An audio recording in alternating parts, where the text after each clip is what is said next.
and welcome to Season 7 of the Mundane to Magical Online Summit series. My name is Louise Matson, and as always, I am truly blessed to be your host. And today I'm really excited to welcome back a much-loved speaker to this summit, Peter Tong. As many of you know, Peter brings us a wealth of knowledge and understanding around the gene keys and the astrological transits that we are experiencing at this time. Not only is he able to provide insights into our own personal evolutionary soul journeys, but he's also able to look at the energies geographically, for the collective, and for the times that we're all living through. Peter provides insights into what we're currently experiencing and what is to come in the near future, which I believe is so beneficial for us all at this time as we navigate our way through these energies of great change, particularly with the Pluto return transit for the USA this week happening exact, and the shifts in the energy that we're all experiencing on a more local level. It's important for us all to be able to remain centered within ourselves as we traverse these chaotic and beautifully transformational times we find ourselves in, with as much ease and grace as possible. And Peter offers this. He offers this centering and grounding opportunity because of his naturally grounded energy and the imprints and light codes of that energy that he holds within his field of light for us all to experience and connect into. Our lives are not dictated by the movement of the planets or the current position of the I Ching, but our choices and our sense of place within the wider energetics can be assisted by the awareness of them. Now, the topic for our conversation today is reaching a crescendo of consciousness. And it's funny because literally today I was on a call with a client and I was given the visual analogy of a wave. And a wave is formed far out in the ocean through the collection of energy moving forward in a particular direction and gaining momentum. And it can travel a really long distance before reaching its crescendo, as it were, and becoming the wave that we see hitting the shore. So I am particularly excited to hear what Peter has to share on this topic with us today. So it's my absolute pleasure and honor to welcome you back to the show, Peter.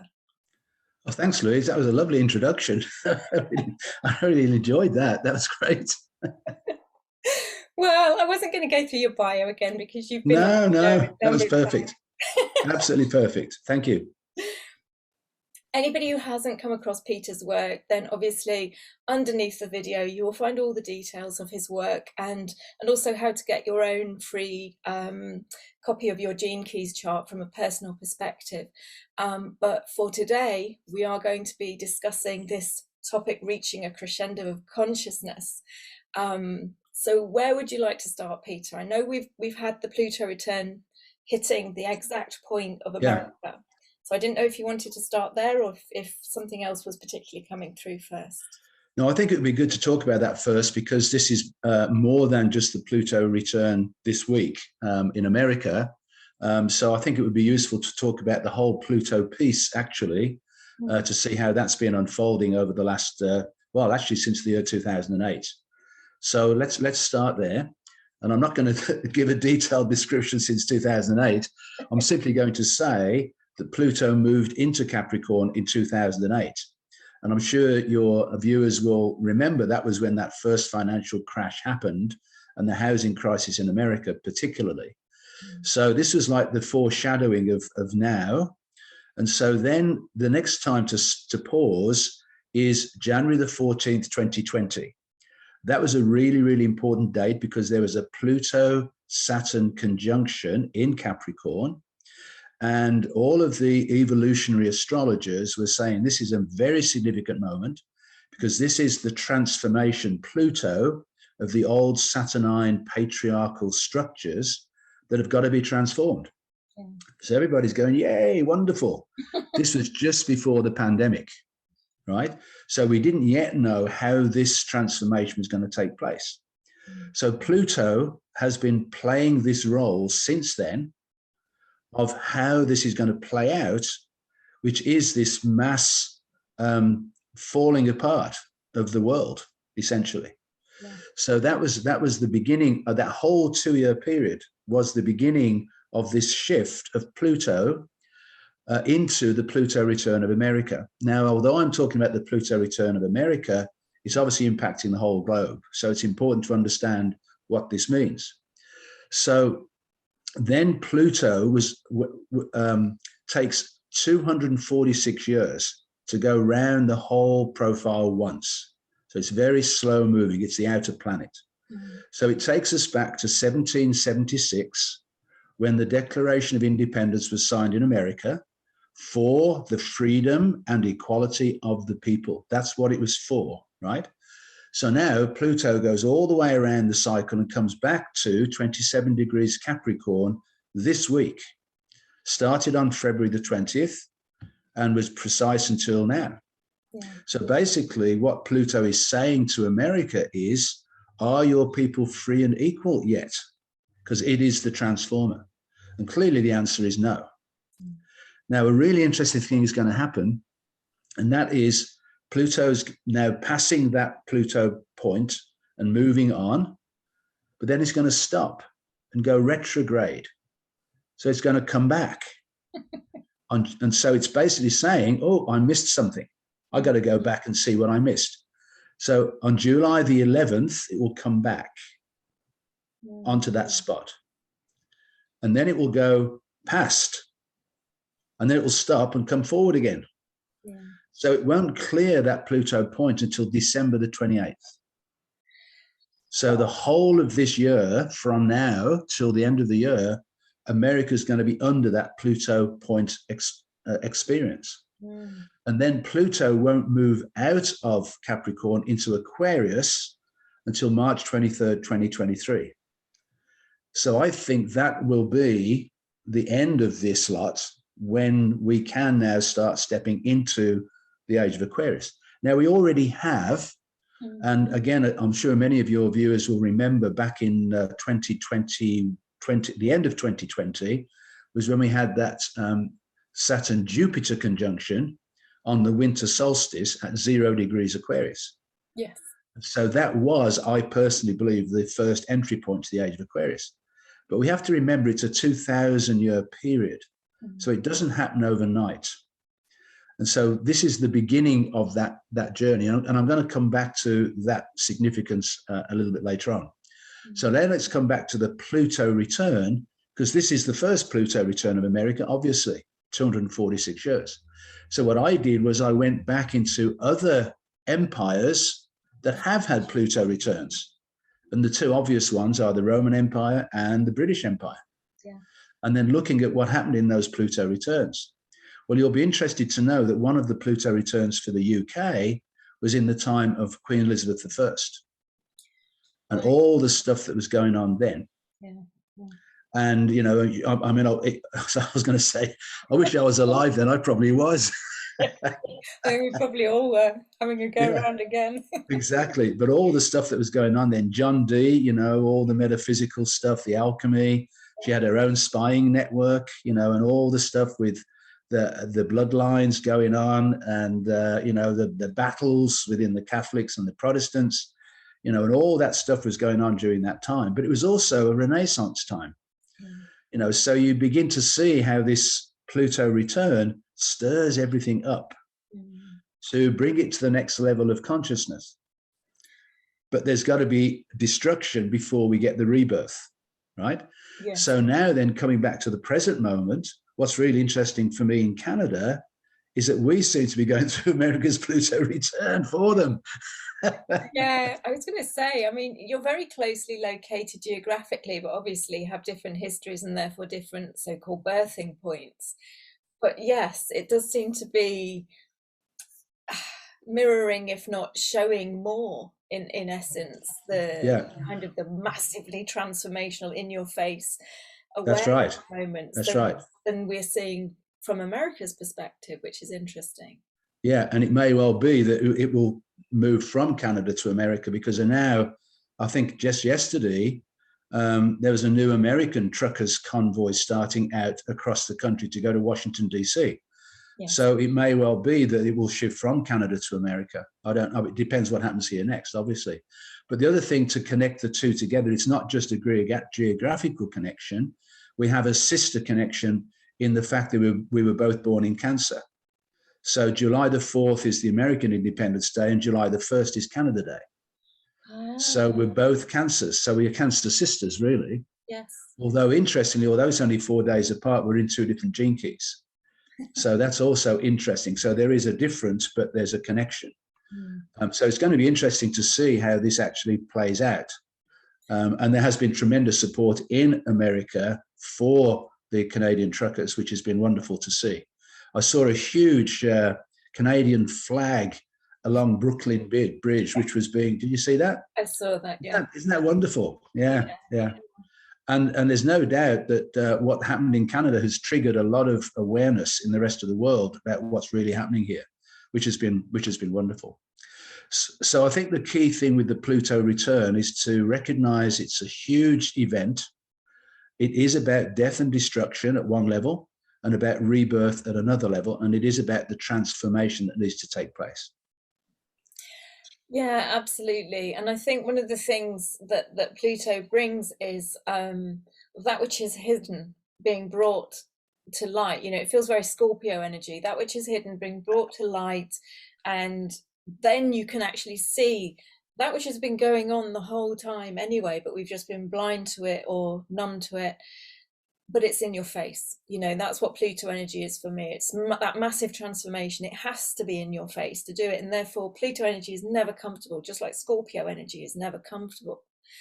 But as my topic and you know, Source was channeling through me, we're in the storm before the rainbow, you know, and you have to go through that storm event or those storm events, big and small, to allow the old to fall away, allow what doesn't serve to crumble, and to pick the gems from the debris and rebuild from there in a lighter, you know, with the new earth templates, whatever you want to call it, in a way that you actually thought the world was. Let's create it as that in essence, really. And the key thing is to remember always that there is a rainbow on the horizon once we've gone through the storm, right? And it's really important for your viewers and listeners to know that the outcome is inevitable, that it will be the shift into the 5th dimensional frequencies of the new golden age. That cannot be stopped. Because what people need to understand is this is nothing to do with politics and government and money and finance. It's to do with Mother Earth. Yes. And Mother Earth is shifting us daily through the Schumann resonance. And for those that don't know what the Schumann resonance is, it is the natural heartbeat of Mother Earth. And it was used to be a constant value, never changed, 7.8 hertz. And it started moving about 2 years ago in these little peakings up and going down and going up and going down. And it's gone to incredible heights recently, to the point at which the people who actually measure it said, this can't be the Schumann resonance. It was over 1,000. And then the instruments measuring it blanked out. Well, I've just seen the Schumann resonance for the 22nd. You know, people were talking about the 6-2s of the 22nd of February. Yeah. Well, the Schumann resonance, the whole chart was white. Wow. It was completely off the charts. So Mother Earth is raising us up from underneath. And then the other piece is these solar ejections that are now coming down. Apparently there's a major sunspot waiting to be ejected. And it's not a scary thing. It may black out certain things, but it is bringing us a higher frequency to integrate and absorb. So we're being compressed from above and from below to bring us into this higher frequency. So it may not feel comfortable, but it's, again, a process we've got to go through. And as Mother Earth opens up into her higher frequency, in other words, becoming a star, this is unique that we are being on her belly through this whole process. And we're going to come out the other side still in this physical body, but now being connected to this higher frequency. Yeah. So it's all good at the end of the day, but it doesn't always feel that way. No, absolutely. And anybody who has gone through the kind of the death rebirth process, it's just that, isn't it? From an egoic perspective, it can feel challenging, it can feel scary, it can feel downright devastating. However, when you're on the other side of it and you're looking back, you're kind of there going, oh, wow, okay, I'm in a much better place now. It might have been tough going through it, but you know, now that I've got through it, I know that it was worth it, as it were. And some of the more spiritually aware people that I work with actually have felt as if they were dissolving from the inside out, that there was nothing left inside, no bones, no organs. And so they were literally decomposing the old self to awaken the new into the fifth dimension. And I'm just going, that's fantastic. And they go, it doesn't feel like it. It doesn't feel very nice when you're going through it. That is one of the things that I have noted. I've been in touch with quite a number of light workers, and everybody has experienced some physical symptoms, quite major physical symptoms. January and February. And you know, as with all of these transits, all of these things, it's not just on the minute that it happens, it's you're feeling it, you're in that energy on the build up, and you're in that energy on the exit as well. And so the impact of it can hit a lot sooner than you think. But yeah, I mean, I had physical symptoms in January and February, and lots of people have been reporting that as well. So, and one of the things that I loved was the 22nd was on a Tuesday, so that was another Tuesday. Yeah, exactly. So yeah, there was lots of two energy. And the key element from what you've just described is self-care. Those people who are going through these symptoms, first of all, you don't want to be scared of them because they are important in your evolution, but it's also important for you to honor your physical body, because a lot of spiritual people tend to go up and out of body. Yes. And we want to be fully grounded in the body, connected to Mother Earth. It's a bit unfortunate that the word ascension is that word, because it suggests going up and out. But what we're really doing is bringing more of our light body down and in. So the deeper down in your body you can go, the better it is for us. It's a distillation process, an up and a down along the spine. And so we're distilling out of ourselves the most refined elements of who we truly are. I did want to come back, though, to your comments about the Pluto-Scorpio connection. I am a Scorpio, so I know that energy really, really well, and you're absolutely correct. There you go. We're in it together. So I wanted to come back because what you were saying ties into something else I was going to talk about, and that was the 55th gene key and the 49th gene key. Right. And people may not know about the gene keys, and we can talk about what the gene keys are later, but we can do this anyway, because as you were describing what you said, it fits in perfectly with the 49 and 55. And just so people know, Richard Rudd wrote this book back in the early 2000s, and what is happening now is exactly what he said would happen. It's quite remarkable. When I read the gene keys in his book, some of them, not all of them, but when I read something, my God, this is exactly what is happening now.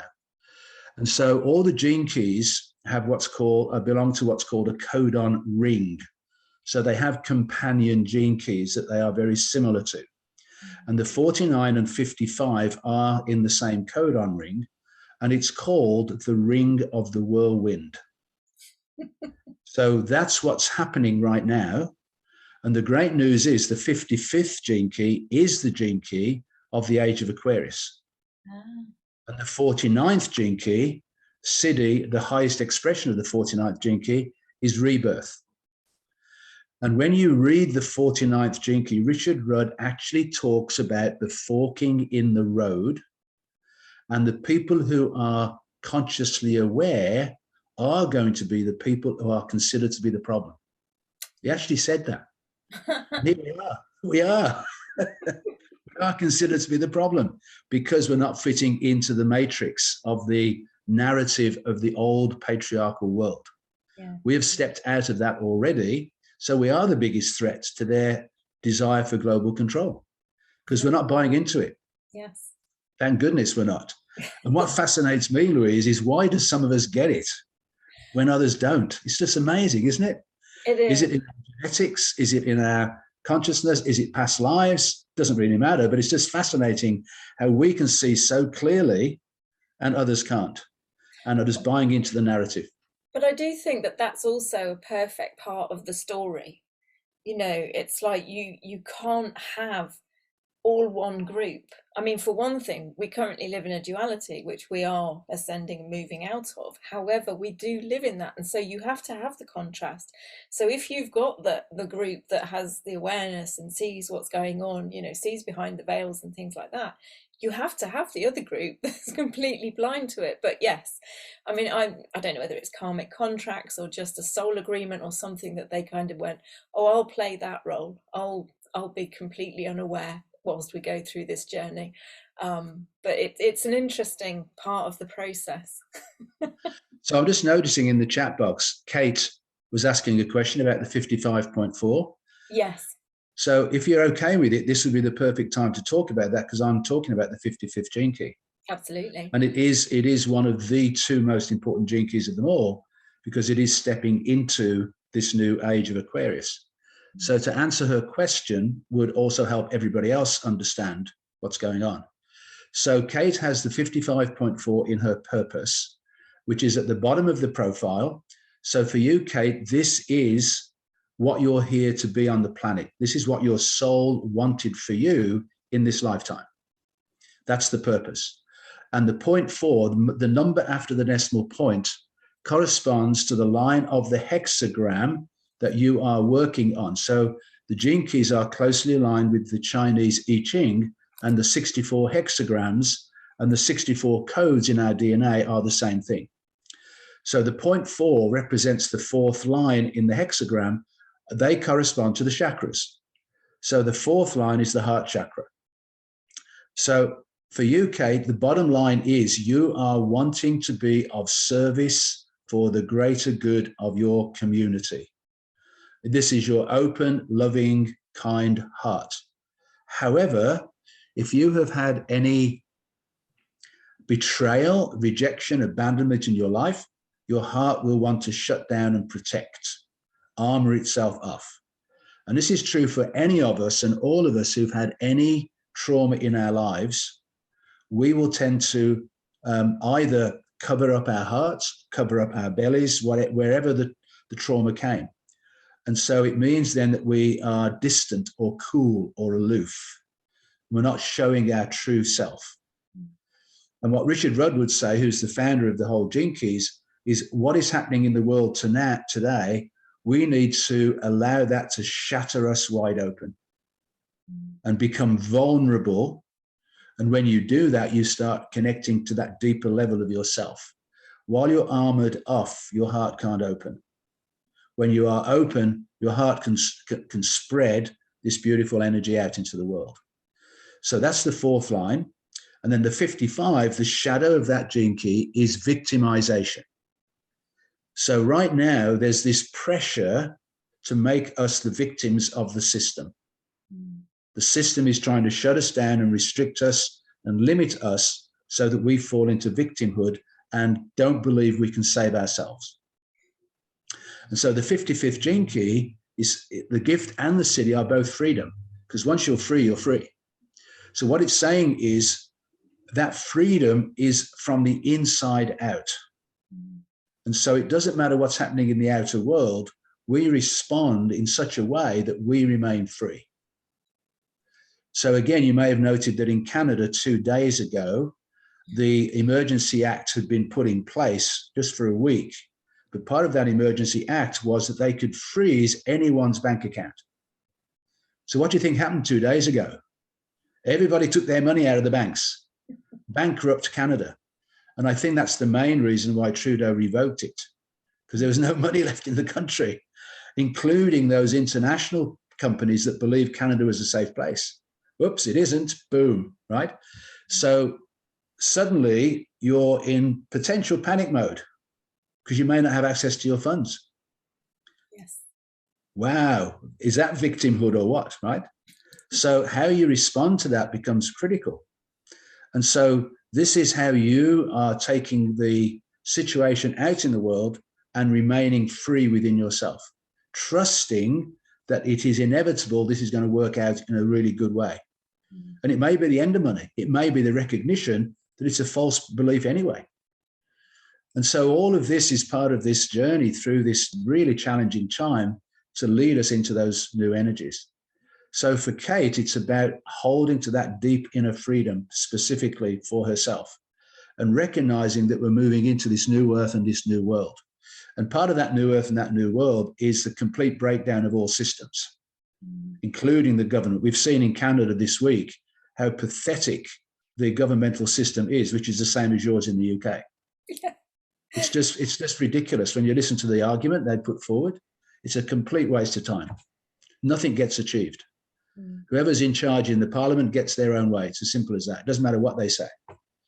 And so we know that, right? So we've got to break everything down and start again, but with the wisdom and experience we've gained through this whole process. But I just want to talk about this one piece of the 55, Louise, which is fantastic. You ready? Go on then. It's the only place in Richard's book where he actually does some prophesizing about the future. And one of those prophecies is sacred union couples coming together. It's the twin flame energy. And just to give you and your viewers some real confidence and excitement, I've already had about 8 sessions with people where it's already happened. And their beloved has stepped in, and it's a love beyond anything you can imagine, is what they say. And what I've learned already through this process, it's not about a person. It's about a twin flame energy. So here you've got person A, here's person B. They meet and have this phenomenal connection, loving frequency beyond anything. And what twin flame energy is about, it's not about the two people, it's about what they can achieve together that they couldn't achieve on their own. So now they come together and it's intense and it brings everything up. So what sometimes happens is one of those people can't handle it and falls away. But then someone else can come in. So it's not the person, it's the energy between the two people that matters.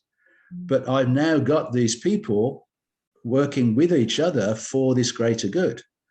And I've actually connected a few of them to each other because they need to understand this amazing experience they're having beyond anything they would have anticipated in their lives. And so all you've got to do is do your own inner work, hold to that potential, and then just be open. And don't be surprised if suddenly this incredible person shows up in your field, and then you can embrace it. Well, that would be nice in mine, because I've gone through the separation part, so I've made space for somebody new. But yes, and it's funny actually, because I'm always called to do sort of some mantras or something, or, you know, just putting the energy out there. And one was about my perfect living and working space, and the other has now been about my perfect partner, not just to share my life, but the vision, the whole thing. The whole thing, exactly. So that it's not whatever it is, compartmentalized. Anyway, I can't say that word. Complementary. Yeah, so it's not separate, you know. I don't have my fantastic partner, but they've got nothing to do with my vision or my spirituality or things like that. So yeah, that's what I've been putting out there. So I look forward to that vibration coming in this year. Well, I can tell you, you're okay because you're free, but I can tell you it's created some problems for some people because they're in a marriage with children, and then suddenly, boom, this person comes in. Now what do I do? So it can be really tricky, you know, so it's not always easy, but at least you're available. Yes, no, absolutely. Yes, I am open. Right.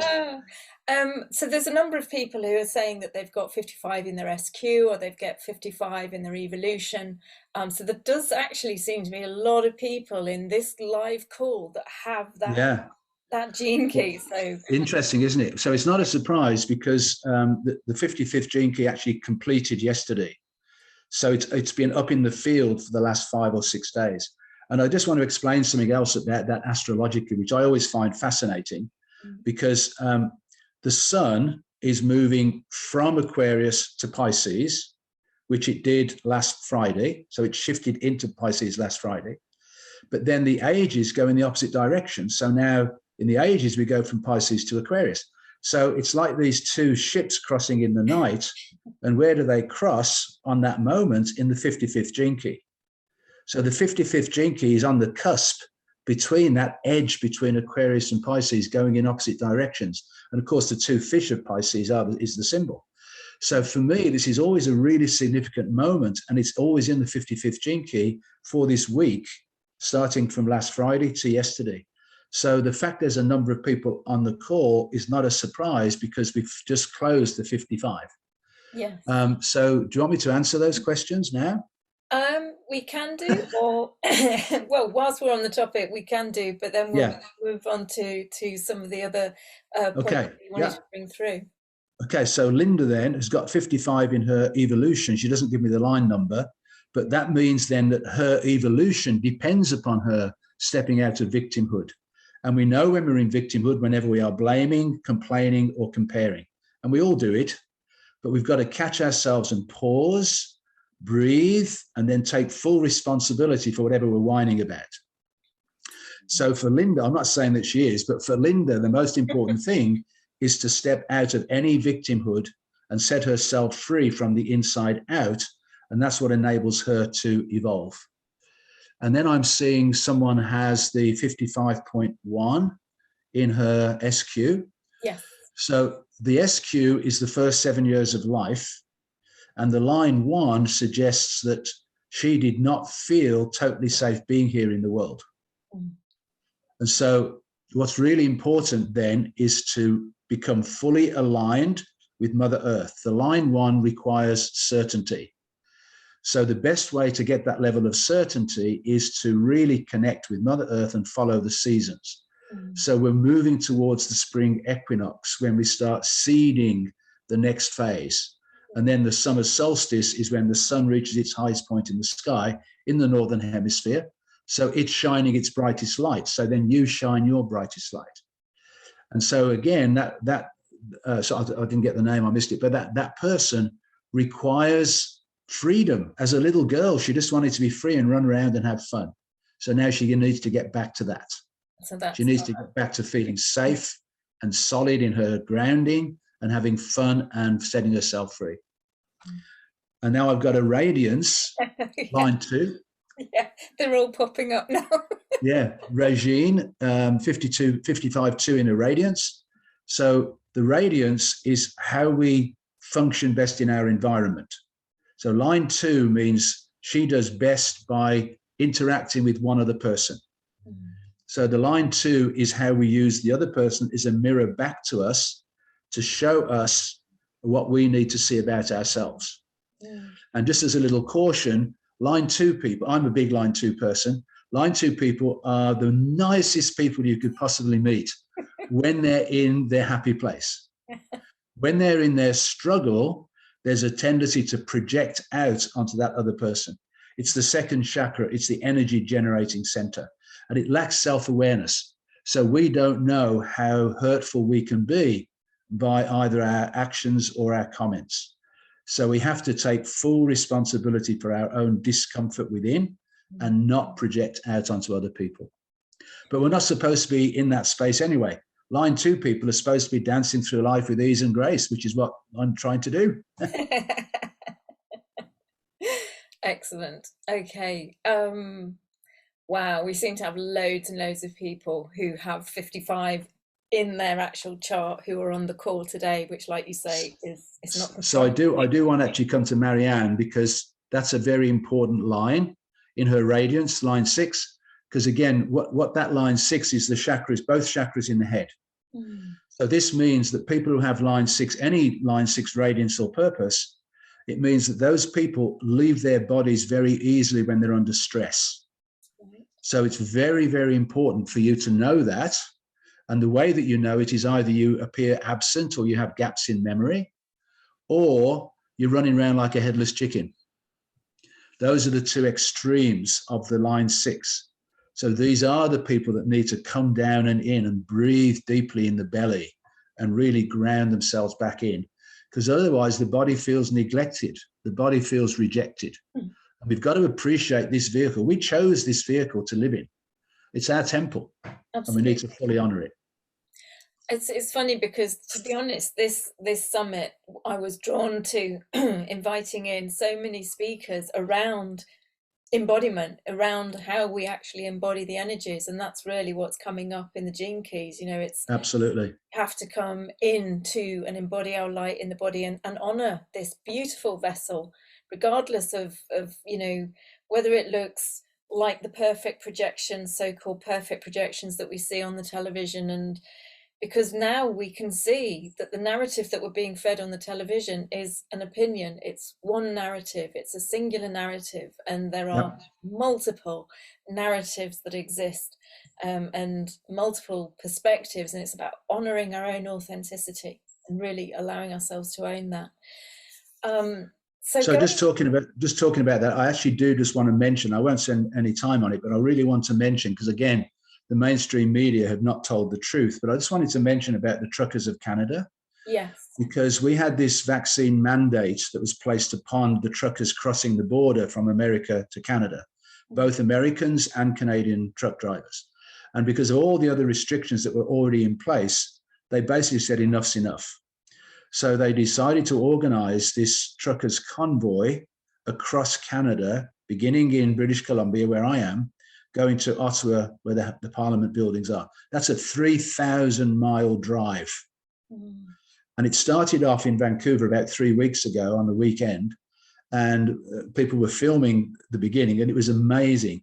You got all these trucks going along the highway, and every time there was a bridge, there were all these people flying Canadian flags along the side of the highway.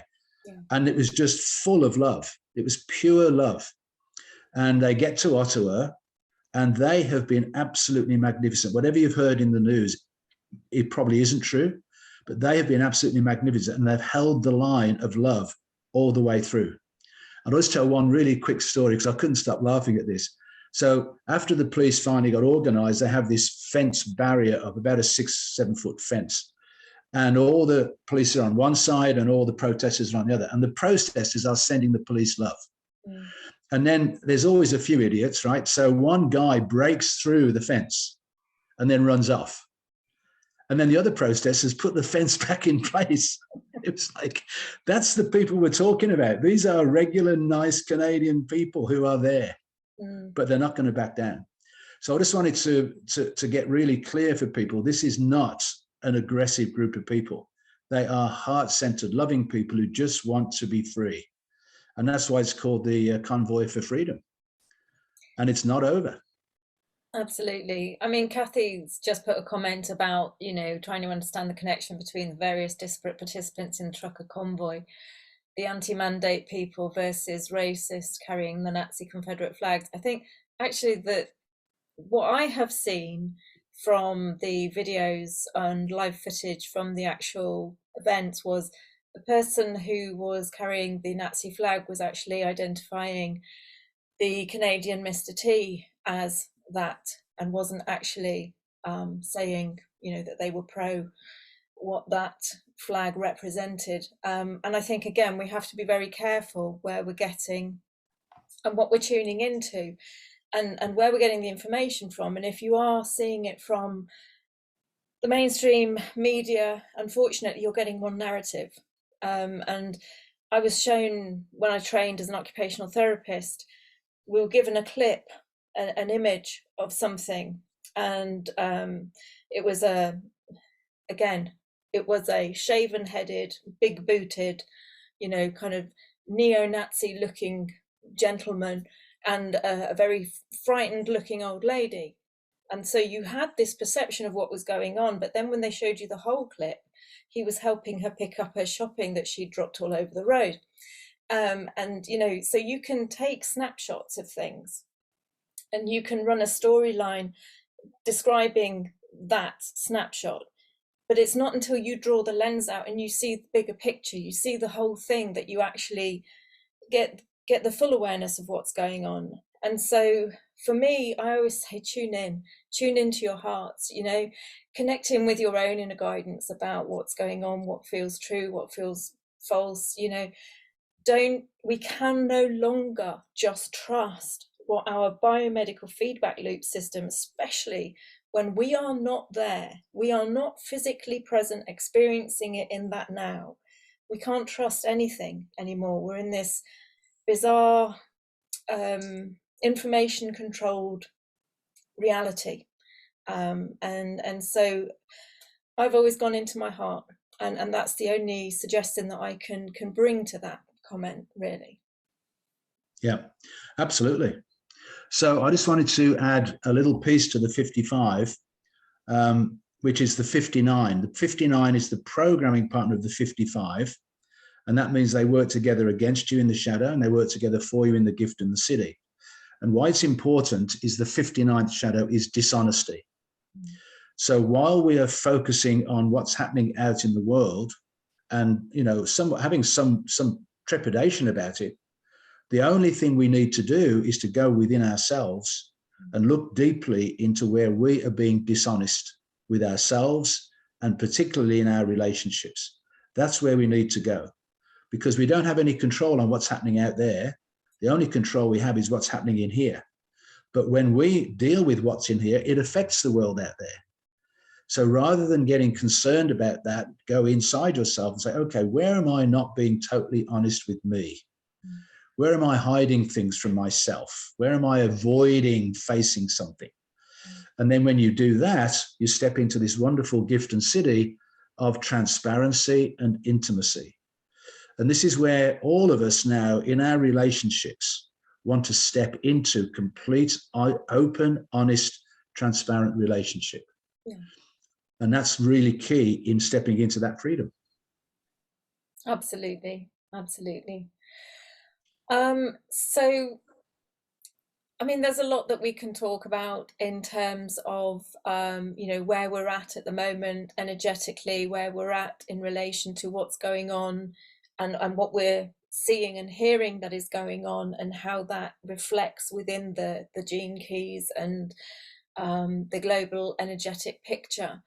So what is your view on the bigger picture of what's going on right now? Because there are so many things. There's the truckers' convoys, there's the demonstrations all over the world, there's the vaccine mandates, there's the Canadian government and how they've been acting, and now there's the Russia and the Ukraine situation that is or isn't happening, because depending on, again, what media you look at, you get a different story, a different narrative. So that's right. Yeah, is the bigger picture? Well, the bigger picture, sadly, and again, I don't want to scare people because it's not going to work, but the bigger picture is an attempt for global control, and it's all through this World Economic Forum, and it's called Agenda 2030, and their intention is to reduce the population on the planet and take complete global control.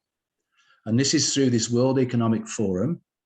And the head of that World Economic Forum, Klaus Schwab, actually came on an interview and said in that interview that he had infiltrated the Canadian government through Justin Trudeau, and he was celebrating Justin Trudeau in that moment. So we know that the world governments, particularly in the Western world, are under the influence of that World Economic Forum. And it was a really neat moment in the Houses of Parliament when they were debating whether they should enforce the mandate or not. And one of the MPs stood up and he said, one of my constituents has asked me to find out which members of the Liberal caucus are under the influence of the World Economic Forum. And the House Speaker cut that off. So you know he's part of it, right? It's all corrupt. But what did happen as a result of that was that the list of the people who are involved came out. So we now know exactly who is involved in that. Previous prime ministers in Canada, I've only seen the Canadian and American connections. I haven't seen anywhere else.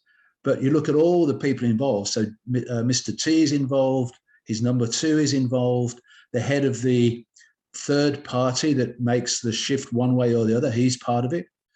So you can see then that they're being controlled by someone from a higher place than them. So Trudeau is basically doing just what he's told to do. And that's why it's so inflammatory. Yeah. And when you talked earlier about, what do we know is true and what isn't true, we know where he fits in because he stood up in Parliament and just made these outrageous comments about the good people of Canada. Mm. So we know where he is. He's in total separation and division and violence. So we know then that all of this pandemic, the vaccine mandate, the Emergency Act, all of this is an attempt to control the people. And what they do is they do a restriction, and then they see how the people do or don't react. If the people don't react, they put a deeper restriction in, right? And that's why the trucker convoy is so important, because they went too far. So boom, they got the reaction back. So then they've got to back off, right? Yeah. So it is a war. It's a war of attrition, and it's a war of psychological intimidation. And this is why we're talking about the battle of consciousness and the crescendo of consciousness, because we are in this battle of, is the light going to come through and win the battle, or is the dark going to take control? Well, we already know that it's inevitable the light will win out because of Mother Earth and the cosmos taking over. Like planet Earth is a barrier to the whole ascension of the solar system. We are the problem. And so the whole solar system is waiting for us to step up. This is not just about planet Earth. It's a bigger picture than that. It's a major, major battle. But higher consciousness will always win out. So again, we have just got to hold to our truth within, connect deeply with Mother Earth, with nature, connect deeply with the heavens and the star systems, and embody it all, embody it all. And that's what will lead us to a wonderful outcome. And I don't think it's going to be far away either. I think the storm is going to abate relatively soon. Yeah, and I also feel that, you know, the only responsibility that we have as individuals is with ourselves, you know, to look at our charts, to look at where our shadow aspects are, to do the work, to do the shadow work, and to transform within ourselves into the gift, no matter, you know, at what point it is within your chart, you know, looking at your chart in the microcosm or the macrocosm and doing the work within that you feel capable of doing in that moment, because, you know, everybody is at their own perfect part of their own journey, but doing the work with radical honesty and radical self-love, you know, compassion for self as you're journeying through it. And then rather than the imprints that the outer forces, whatever you want to call them, are trying to overlay on us all, we will be imprinting and radiating our higher levels, you know, our higher consciousness into the collective, because we are all one, we're all part of that. One thing that I do want to pick up is Laurie Wallace is saying that the First Nations grandmothers are setting up residents in Winnipeg with the truckers because of the injury to one of the elders by the police horses. There is a prophecy, and I'm going to get it wrong, but it's the eagle and the condor prophecy. Yeah. So I'm not going to go into it too deeply, because I've just been kind of given just to mention it. And basically what it ultimately says is, when the grandmothers return, when the circle of grandmothers return, and it's restoring that divine feminine aspect. And that's really what this whole transition is about. We've been in the singularity, we've been in the patriarchal systems and narratives, and we are restoring the feminine energy back onto it, not to take over, but to unify and create balance and return to wholeness. So I think it's wonderful when we get news that the grandmothers are coming forward, because to me, that's a major indication that we are right at the end. You know, we are so close to the end of whatever is going on. So let me add to that then. So the grandmother's absolutely stepping up. And then it's when the eagle and condor fly together that we'll have peace on earth. And there have been First Nations groups traveling from South America to North America and back. And then the other group going. So they have been doing that work for the last few years. And so when the eagle and condor come together, which they are, with the grandmothers, exactly, we will have peace on earth. But you've just done a lovely segment. Get you feeling that? I've got chills going all the way through me. But you've just set me up beautifully for my next piece I wanted to talk about, which is the 37th gene key, because after the 55.6, which completed yesterday, we drop into the 37.1. So today, the sun is illuminating the 37th gene key for the next 5 days or so. And so it's on the first line. So it's just beginning. But the 37th gene key is what you've just described, which is wonderful. So the 37th gene key is the gene key of Christ consciousness. And it was the age of Pisces. And the age of Pisces was supposed to be Jesus Christ and Mary Magdalene walking the earth as a sacred divine couple 2,000 years ago. But the priesthood were not prepared to relinquish authority, so they turned her into a whore and have repressed the feminine ever since. So you'll see the shadow word for the 37th gene key is weakness, which is what's happened to the suppressed feminine. Yeah. So what you just described is exactly right, that what is happening now is the feminine is returning to full force, but in balance with the sacred masculine. So this is the divine feminine stepping up. And it's been really interesting, again, watching the politics going on, where women are the people who are making the most brilliant statements about all of this. So what we're seeing is this restoring of the balance of the feminine finally being properly honored for who they are. And through my work, Louise, I've really recognized in the last few years that my role as a man is to hold space for the feminine to step up and use her intuitive insight to do the work. And it reminds me of the old days of Avalon, where the priestesses would have the intuitive knowing of what needed to be done. They would drop their handkerchief on the ground, a knight would come along with his lance and pick it up and go and off and do her bidding.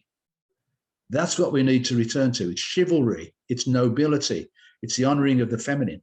And what's really sad about it, Louise, is men don't get it, because I've discovered, over having done this for a few years now, it gets really easy for us, because all we've got to do is hold a really safe, solid, sacred space and let the women do the work. It's fantastic.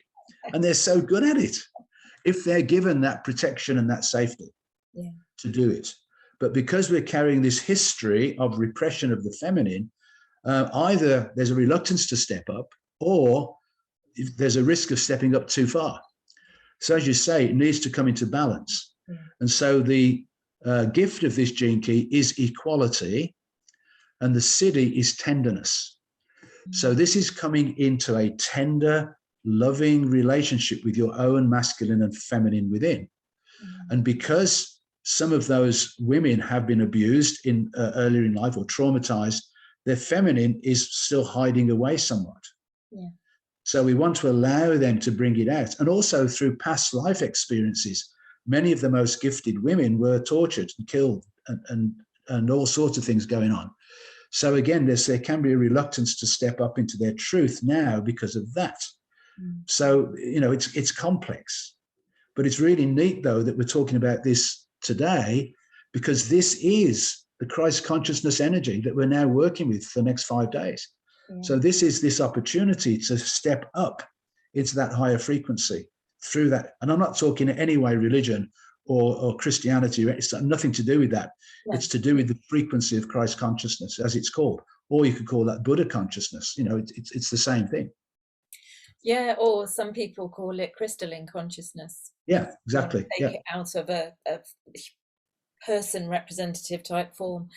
The other thing that's just coming through now is also that link between this divine union, this divine marriage between the divine masculine and feminine energies, linking in with that twin flame that you were talking about as well, that energy coming through, because that is what the twin flame union is.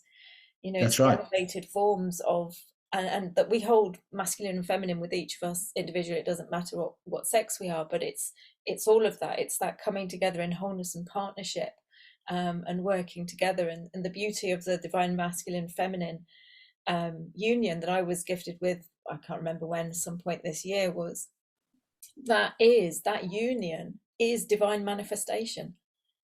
You know, because the masculine isn't kind of forcing its way through and ignoring the intuition of the feminine. They're working beautifully together in combination to manifest from this much higher frequency.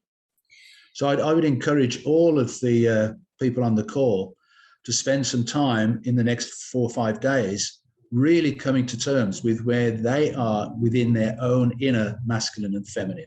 and being really honest. We talk about that 59th gene key, really honest with yourself, where you are in that balance. Yes. And are you allowing your feminine receptivity and intuition and nurturing to step up? Are you allowing your masculine to carry out the deeds of the feminine and be you out in the world? And really getting a sense of where you are in that balance in a really tender, loving way to bring it into balance and harmony. Absolutely. Caroline's just said the Change Weavers are offering a free viewing of the Condor and Eagle right now. Oh, interesting. Thank you. And I would also say, you know, go to the Gene Keys website, because on there, if you haven't got the book and you don't know, you know, and you want to read more in depth about these particular gene keys, you know, in particular the 37th for the coming few days, but the 49th and the 55th, they have them on the website, and you can get more information from there on that. So or they did, at least when I was on it last. So if you are interested in those keys in particular and want to read up a bit more, then that information is available. Is there anything I probably else? I probably should just give a quick overview of the gene keys, because we haven't talked about that. We've talked about them, but we haven't talked about the process. Absolutely. So what I've been involved since 2014 with the gene keys, and I've been on a spiritual path for over 40 years in my life. And it is the most profound, safe way for us to reach enlightenment. About that, there is no doubt. So it helps us to navigate our way through these really challenging times. So basically what happened was Richard Rudd had an out-of-body, higher frequency connection to source, and downloaded over a 3-day period this 64 gene keys, which are aligned precisely with the Chinese I Ching hexagrams. And it's the way in which creation came into form. In other words, within us, within our codons, our 64 codons, resides all of creation. So what we are doing is unraveling the blockages and the conditioning that prevent us from being that. So within the gene keys, there are 3 sequences. The activation sequence are the 4 outer ones, which are us out in the world, in the way we operate in the world, in the outer and our inner purpose. So we want to align our purpose at the bottom with our life's work at the top. So we are perfectly aligned in our world. So our inner world and our outer world are a match. Then from there, you come up into the Venus sequence, where we do all of the deep work, going deep within ourselves through our primary relationships and through our childhood. So now we look really deep and we dig deep. And Richard talks about layering off the Russian dolls till we get down to the real heart of what's really at the core. And the core is going back to our childhood in 3 sections, 0 to 7, 8 to 14, 15 to 21. But then we end up in the core wound, which is in the vocation sphere. And this is our ancestral wounding. So these are not our wounds, but these are the wounds of our ancestors, which were fed into us in the moment of conception when we were being conceived. So one of the most important elements in all of this is to clear that ancestral wounding on behalf of our ancestors, which is playing a role in our lives and can be what leads us to self-sabotaging. And it's the greatest gift we can offer our ancestral lineage. That brings us to the end of the Venus sequence. And then from there, we step into the Pearl sequence, which are the 4 gene keys at the top of the profile, which now bring us out into the world in the way in which we do our work out in the world, and how ultimately we offer ourselves in service. And that then shows us what we really are supposed to be doing here out in the world. So that's a really fast look at the way the profile works. But that is really this wonderful, wonderful process that enables us to really find out the truth of who we really are. Absolutely. And I know that you are offering a special offer to the audience of a reading of your gene keys. So whether you've never had one before and you want an overview, or whether you've had a reading before and you want to look at a specific aspect or a specific path throughout the chart, that special offer is available on the free gifts page, and and it's a reduced price. It's $111 for a one-to-one session with Peter, and I would highly recommend that. I've had a couple of them in my time just to kind of go through and get a deeper understanding. One thing that I love about Peter, as you've probably recognized on the call and on the many times that he's been on the show, is Peter brings through this incredibly high vibrational esoteric wisdom that Richard channeled down to earth. He brings it through in an incredibly grounded way, which is really easy to understand, even if you've had no connection with the gene keys or you've not read the books. I mean, I've read the books and I still hadn't been able to take that information into the level that Peter was able to describe it to me on a personal basis. So I would highly recommend a session with Peter if you want to explore your gene key a bit further. Is there anything that you want to share generally, Peter, with any of the topics that you wanted to bring through in particular today about the crescendo before we do take some sort of more personal calls? Sure. Yeah, I think most importantly of all is to always have it in the front of your mind and in your heart that this is going to play out in a really positive way. So whatever is happening in the now moment, continue to drop back into the heart and hold to that highest frequency, because it is going to play out in a really, really good way. So don't allow yourself to get pulled down into the lower frequencies. Again, if you're susceptible to watching a lot of stuff or Facebook stuff, all that stuff, and as you correctly said, Louise, we really don't know what the truth is. We're being told a whole bunch of stories that are not necessarily true. Some are and some are not. But if you feel yourself going down that rabbit hole, you need to pull yourself out and step back up, get out into nature, go for a walk, and really reconnect with yourself and with Mother Earth herself, and have this inner confidence that it's all going to play out really well in the end. So hold to that highest frequency in that regard, and trust yourself and trust the universe, because it's all on our side. Absolutely. And one thing that I will say, going back to what we were discussing, first of all, with the Pluto energy, I've experienced many times in my life where my whole world has seemingly come crashing down around my ears. I've been homeless. I've been a single parent. I've been penniless. And I can honestly say that because I have been connected my whole life to myself as more than just this physical form, and I have been in connection with the universe and the guidance, everything has turned out. Everything that has seemingly been disastrous and complete devastation has brought me to a much higher elevated, much better place in life. So, you know, there's questions in the chat saying, you know, should we take our money out the bank? Should we put our money into this and that? You have to tune in and connect in with the guidance that you're receiving. I'm not a financial advisor. Peter's not a financial advisor, as far as I'm aware. So, you know, we can't answer that. But my viewpoint is I trust in the guidance that I'm receiving. And if I'm guided to do something, I'll do it. I may not know why I'm guided to do it. I'll just go along with that. But don't make a decision out of fear. Make a decision out of connection. So get into nature, clear your field, clear all the interference out as you can, and then tune in and ask yourself that question.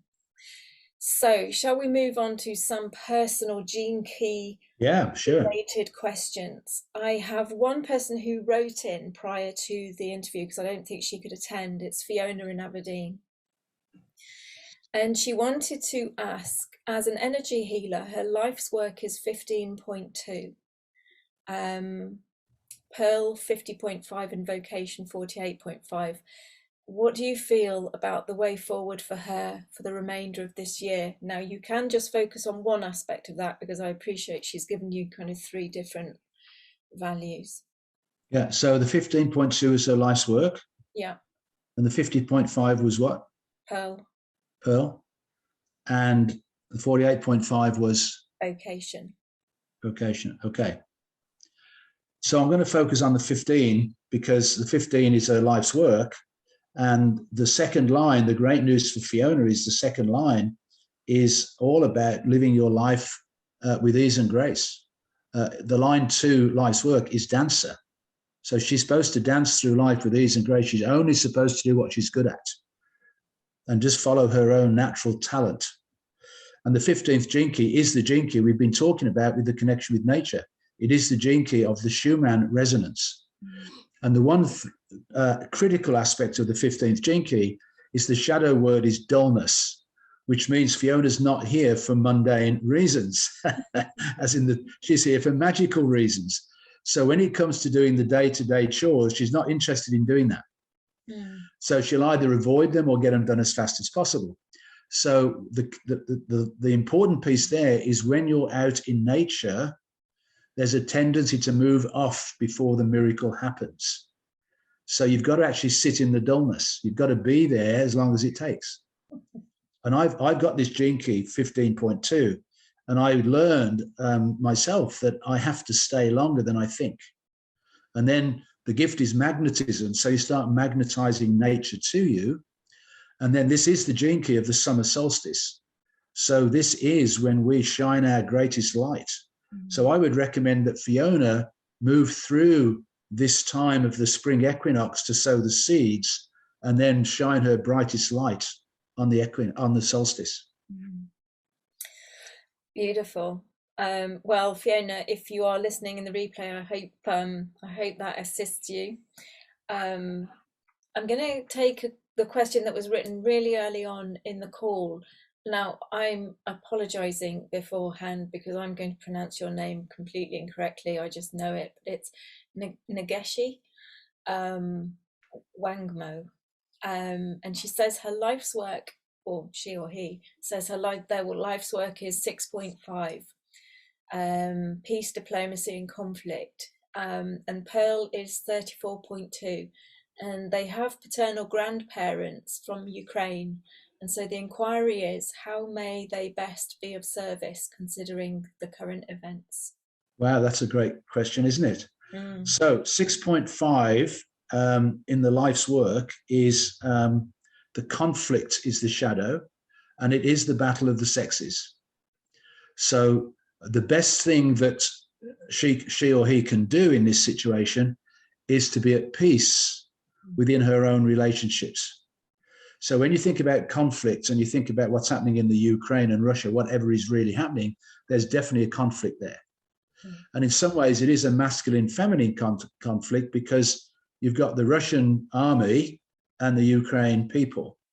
So, if you see the aggressor as the masculine and the local people as the feminine, then you've got that clash. So being so far away from that action, and it's a historical ancestral connection, then the only thing this person can do is to go into their hearts and be at peace with themselves, particularly in their relationships with themselves, as we spoke of earlier, that masculine-feminine balance, and being at peace with that, but also being at peace in the actual relationships you have in the world. And then the 34th gene key in the Pearl, this is the final step. And so the 34 is this shadow energy of force, which is trying to make things happen. So the message is not to try to make things happen, is allow it to unfold naturally and easily. So by allowing it to unfold naturally and easily, by being at peace within yourself, is the best thing you can do to help the situation in the Ukraine. That's beautiful. And I think that in all honesty is a lesson for us all, because it doesn't really matter what we have in our specific charts. We hold all of these gene keys within our field. And so I think that's a beautiful message for everyone, whether it's directly in your chart or not. I'm going to go to Caroline Merlin, who is going to ask a question about her gene key. So I'm going to allow you to talk, Caroline. Hi, beautiful. So appreciate you. Amazing, amazing call. Always love to hear Peter and love your work. Thank you. Thanks, Caroline. Hello. So I have my gene key chart and the body that shows all the numbers in front of you. I don't know how to read it yet. So if I was to ask about my life's work, where would I look to give you the number? The very top of the cycle? Yeah. It says body and it says mind. You look at the other one. Okay. So you're looking at the page with the 11 spheres. Okay. So the very one says pi, then it says JU18. They're all squares, right? And they all have numbers. Is that what you want me to look at? No, it doesn't. It doesn't look like you've got the right thing there. That doesn't sound like a gene key profile. Did you get it from the link that was put on? Oh, you know what? No, it's a human design. Oh, okay. Okay. Oh, So okay. that's okay. It's okay. So look on the right. There's in the human design, there are two columns, right? Okay, yes. On the right-hand side, right at the very top, there's a symbol of a sun. 51.5. There you go. That's your life's work. Okay. So 51.5 means you are a natural leader, Caroline, and you've got to be very careful of people projecting their stuff onto you because you have the practical solutions. So you've got to create a real clear boundary around you and people wanting you to solve their life's problems for them. Mm-hmm. And the fifth line also, you have to be a little bit careful of the tone of your voice. If your voice comes on too strong, it can trigger other people's stuff. Mm-hmm. Now, actually, I've already talked about the 51 when I spoke earlier in the call about trauma causing us to armor ourselves off. So it is inevitable, and I don't want you to answer the question, but it is inevitable that in your life, you will have had some traumatic experience, at least one, if not more than one. And what that tends to do then is to get us to be fearful of something similar happening in the future, so we armor ourselves off. So Richard Rudd is saying, now we've reached this level of spiritual maturity, it's time for us to shatter ourselves wide open and become vulnerable. And when we do, this leads to the awakening, which is what I'm assuming that you are in as a result of any trauma that you've experienced in your life. Because that's what you're supposed to be doing, letting go of the pain and suffering and stepping into this awakening phase. Yes, I am stepping in my mastery, and absolutely. I've had a session with you before. I just didn't remember how to read it. Okay, and no problem at all. I don't have the recording anymore. I've written to you, but anyway. Okay. If someone says, if I am, I don't know how to word this, I'll just word it. I seemingly am unable to attract amounts of money for a trip, for example, or buying into a program of paying so much to be in a program for certain months. Does that mean I'm a victim, or I can't receive, or what's the thing here about not being able? It means you're a victim of poverty consciousness. So you're self-sabotaging yourself from having the resources that you want to be able to do this in your world. But I would have to be able to see your whole profile to really answer that question precisely. Okay. In general, yes, you are a victim of poverty consciousness. I will get a session then. Thank you, Louise. Thank you. It's almost certainly got something to do with your. It's almost certainly got something to do with your family background. Okay. Okay. Thank you so much. Thanks. Okay. Bless you. Call, Caroline. Bless you. Okay, so we're going to go to. Oh, my pronunciation was good, apparently. Well done. Neisha, so thank you. Okay, so Zofia is asking, she doesn't know the time of her birth or their birth. They don't know the day either. So the birth month was November 1957. How could they work with the gene keys? I'm guessing that would be quite tricky if you didn't know the day. Yeah. If you don't know the day, if you have no idea of the day or the time, and the day is more important, then it's very difficult. Yeah. Yeah. You really can't. It's just amazing that you don't know the day, but I guess that was the case then. So yeah, there's not much we can do about that, unfortunately. Oh, that's a shame. Okay, so Tracy is saying she's got life work in 3.6. So could you shed some more light on life work 3.6? Yes. So Tracy, a line 6 in the life's work means that you, because this is the two chakras up in the head, it means you are someone who has the bigger picture in mind. You are a visionary. Unfortunately, the sixth line life's work requires patience, because it's almost like you have to work your way through all the lines to get to the top line. And this is about the integration of your physical life and your spiritual life into one. And that takes time for line 6 people. And it's really important for you to hold to a higher vision. You can change the vision, you can change the dream, but you must always have one and never lose hope.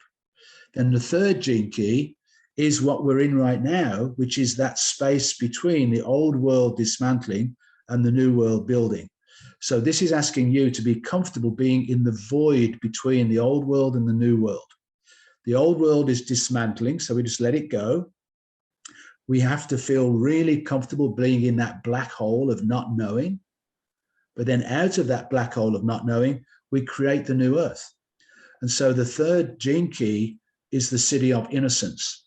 So this is returning to the innocence of the child that you were and playing in the new energies, because we don't yet know how it works. There's no book, there's no manual to tell us how it works. So we have to play with the energy to see what does work and what doesn't work. And so it's okay to make mistakes. We're discovering by learning, but then we pay attention to what did work for us and what didn't. And this is how we are going to co-create the new earth, because we're going to do it together. The Aquarian age is all about the people creating it. And all too often we focus on what we don't want, but we really want to focus on what we do want. And what do we want in that new earth? We need to get really clear on what we want, particularly the feelings we're going to have in that new earth. So that's the third gene key. It is to get beyond the chaos of what's happening in the world today and step up into the innocence of the child to step into this new earth. And it does mean that you do have this ability to create something new from the beginning. Excellent.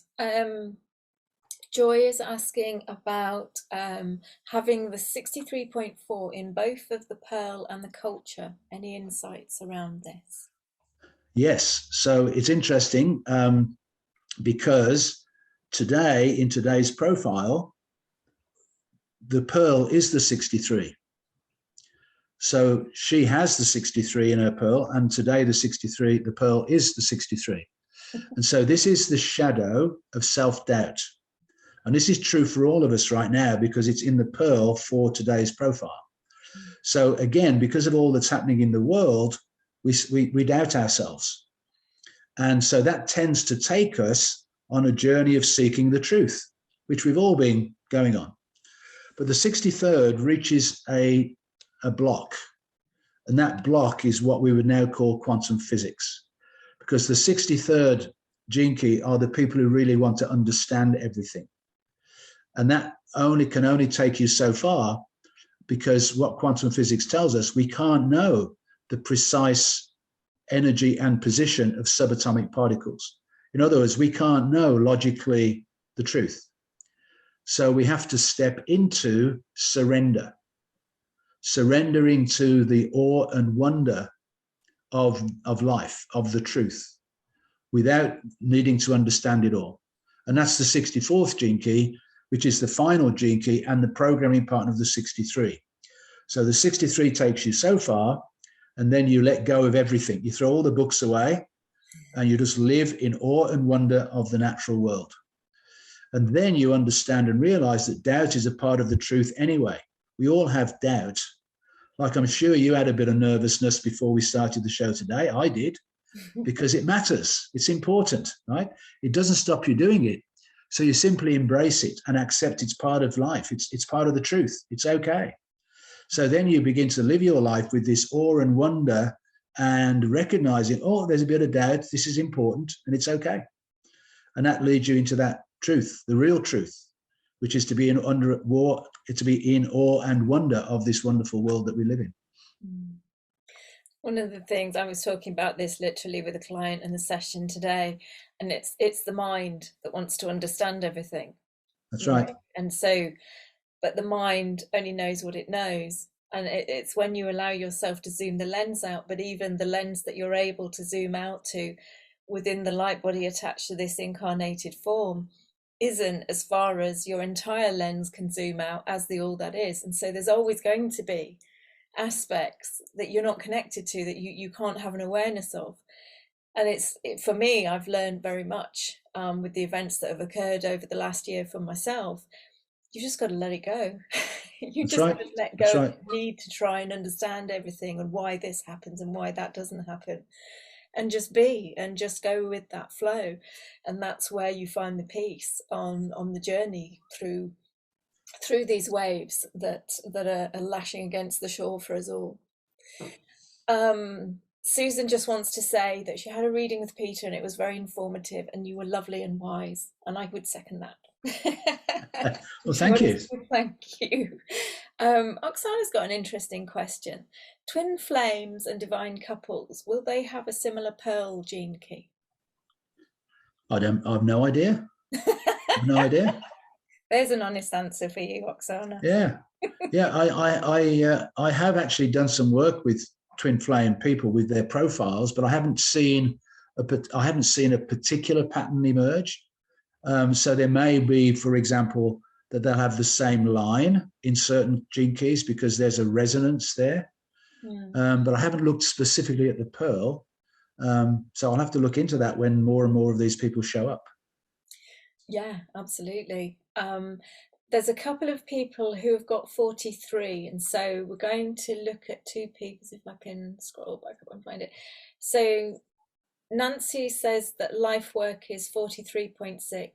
Oh, she's written it again. There we go, cheater. Oh no, now she's saying that it's 43.4. Oh, I don't know which one it is, Nancy. Life work 43. And it could be a 6 or a 4.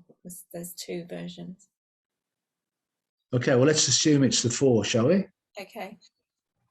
So again, line 4, life's work, is again this heart-centered person. 40, she put it back in, 43.4. So the fourth line, life's work, is your desire to be of service for the community. So this is the heart-centered, loving energy that you want to put out into your world, into the way in which you offer yourself in service. But again, if that heart has been damaged in any way, it can be shut down. So again, what's important for the line 4 person in their world of work is to have really close, trusting friendships.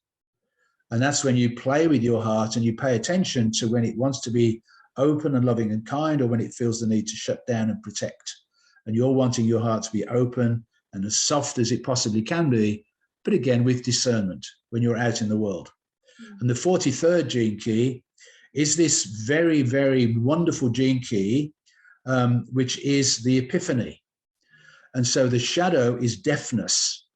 And what that means is a fear of being rejected. If I went full on in my true calling, I'd be rejected by the people around me, even by society. So we are deaf to hearing spirit call. That's the shadow. When we get beyond that and we really decide to follow our true calling, then we become deaf to the collective noise and we only hear spirit calling. And this is the epiphany. And she's got the 4th line, and it comes through the heart as a sudden, unexpected shock of just knowing the truth. So it's not a clairvoyant vision or a clairaudient word. It's like, this is the truth. And it's just bounced through my heart. And Richard talks about the electric blue of this sudden flash of just knowing the truth. And that's the epiphany. And it connects to the causal plane, which is beyond our physical incarnation, which is the absolute truth coming through, which is where Richard brought the gene key transmission from in the first place. And it does include the epiphany of the 3 wise men. So if she hasn't got them, I would suggest Nancy get some gold, frankincense, and myrrh and work with them. Gold represents sovereignty. Frankincense is the recognition of great spirit, of the fragrance of creator. And the myrrh is an embalming fluid of dead bodies. That is our mortality. So it's our sovereignty, our divinity, and our mortality. Beautiful. That's probably something that we could all work with. I'm just going to take one more question. I'm aware of the time. I can't get to everybody's questions, so I do apologize for that. But Peter is offering a very generous special offer and a free gift as well. He provided the meditation of shedding the old to welcome in the new. And again, the special offer is a one-to-one Gene Key session with Peter, with an introductory video to help you navigate the golden path, for 111 American dollars. So the last question that we'll take is Maria, and she says, what does it mean to transform the shadow of opinion? She has 58.2 in life work, 52.2 in stillness, and 18.4 in radiance. So I'm not sure where the opinion bit comes in those. I do. Okay. So she's given us the rest of the activation sequence. Right. And so what she's telling me is that she's got the 17th gene key in her purpose, which is the shadow of opinion. Oh, 17.4 okay. It is. Yes. Yeah, that's right. So the 17-18 combination in the radiance and purpose is a real challenging pair, because this is where you get stuck in your mind. So the 18 is the mind matrix, where we go round the loop time and time again in the shadow, and the shadow is judgment. And the 17th shadow is opinion. So we can get stuck in judgment and opinion, and it usually means this person has a very strong inner critic. So what we need to do then is to get out of any set opinions and judgments. And when we do, the 17th gene key is fantastic, because the 17th gift is farsightedness. And so almost certainly Maria is going to have the ability to see into the future. And unfortunately, what happens is people who have this gene key convince themselves that it's not real because their mind takes over. And I'll tell you the 3 ways people have reported to me through the 17th gene key: lucid dreaming, where you have a clear, crystal clear dream, and then it happens in the future in your life or on the global stage. Or it's just a gut instinct and intuitive knowing of the truth. Or it is the ability to see how patterns are inevitably going to play out. So if you combine those together, it gives you an incredible advantage of following your own guidance and intuition through a path that will lead you to where you want to go, because you're following a pattern. You're actually illuminating a path through seeing into the future. But it's the mind that will get in the way and obstruct you from saying, oh, no, that's not true. That's not real. You made that up. So really, really important, again, talking about that feminine intuition, to step into that space, because the highest expression of the 17th is omniscience, which is all knowing in that moment. Mm-hmm. It's a wonderful, wonderful outcome. If you just, in this moment, you just know. Yeah. So getting beyond opinion and judgment is really, really important for these people, because they do get stuck in their minds very easily. Well, I hope that assisted, Maria. And thank you, everybody, to your questions. I'm going to put the link to the free gifts page, where if you scroll down, you will find Peter's picture, and you will find the link to his special offer on there. It will be underneath the video when the video is edited. It will be underneath the audio only version when that comes out with the replay email. And also the link will be on the emails. So please check out the website, www.mundanetoMagicalLiving.com. I've placed the link in the chat, so you can copy and paste it and put it in your browser. And that will take you to the free gifts page, mundanetoMagicalLiving.com/free gifts, all one word. And scroll down to Peter's picture, and then you'll see the tab to click for his special offer. And I should just say, Louise, that I'm incredibly busy at the moment, not surprisingly, with all that's going on. So it's not going to be an immediate session, just so people know. It'll be a couple of weeks down the road, I would think. Okay, that's great. Are all sessions over Zoom?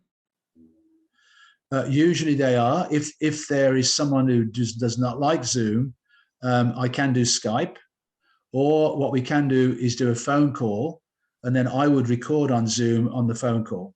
Okay. And that works well. So I am flexible in that sense. Yeah, brilliant. Okay, well, thank you everybody for your interaction. Thank you for all your questions and comments, and joining in with the conversation. And And thank you so much, Peter, for joining us again. It's always an absolute pleasure. I love having you on the show. It's been a great session, hasn't it? Thank you. It has. We've covered. And let's keep laughing. It's really important to laugh, eh? And keep light and loving life. Absolutely. We have covered some deep topics, some challenging topics, and those topics, you know, they can trigger us. But what I have found throughout this whole last 2 years and the whole of my life, in all honesty with you, is keep life, keep smiling, keep your energy up, and however that looks to you, you know, whether you watch silly cat movies or you go into nature, just keep yourself light, because that enables you to have that perspective on everything that is coming towards us. And like Peter said, you know, go within, center yourself, and connect into your own inner guidance about what's going on, because we really haven't got a clue unless we are there in the moment with what is happening. It's all secondhand information and it's coming from an external source. So thank you to everybody. Tomorrow I am excited to share another brand new speaker, David Farrell, who will be speaking about the wonders of working with the plant spirits and plant medicines, and the quantum intelligence that they hold. So I'm really looking forward to that. And that will again be at the same time for the live call. So check out the link on the upcoming calls page on the website if you want to register for that call. And I look forward to joining you all then. But for now, thank you so much, Peter, for coming on and sharing your wisdom with us again. And my pleasure. Bless you. Bless you all. and I shall see you all again soon. Take care, everybody. Bye. Bye-bye.